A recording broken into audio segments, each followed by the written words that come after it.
So ito po yung report ng ads and promo. Okay, sa Genra Mall. So meron po siyang tricycle ads na 15. Yan. Yan.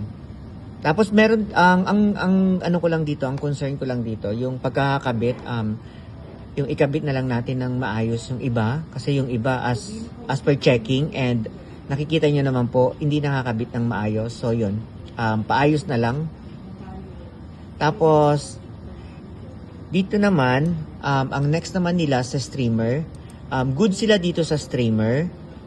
Okay? Meron silang 8 na nakakabit sa iba't ibang lugar. So ang comment ko lang dito is that damihan pa nila yung streamers para mas marami ang makakita ng brand natin na Transfer It. And in fairness din naman po, nasa magandang location po yung mga 8 streamers na yon. And then meron po silang mall ads na ang mall ads naman nila ay nasa 3. Yan. Meron sila sa iba't ibang lugar din sa malls. Yan. And then ang customer visit naman nila ay goods. Meron silang 55 na napuntahan and some of them ay na-convert nila into sales. Yan. Good naman sila sa customer visit. Then ipagpatuloy nyo lang yung sa customer visits nyo kasi in fairness din naman maganda yung output nyo. And then yung sa giveaways naman nila, goods din naman sila sa giveaways.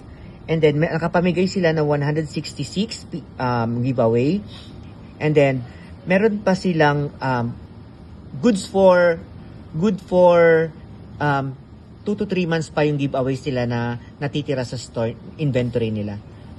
Okay. Tapos ang wala lang po sila ay wala po silang sticker ads. Wala din po silang vendor ads and wala din po silang jeepney ads. Yan. Yung sa sticker ads nila for installation, pero if ako sa kanila, dapat nagkabit na ako ng mga sticker ads since kailangan din naman talaga yon maikabit pa. Okay? And then yung sa vendor ads, pinupush ko si Genra na maikabit na yung mga mag-request na sila ng vendor ads kasi mas makakatulong ito sa sales nyo. Okay, yun lamang po. Thank you.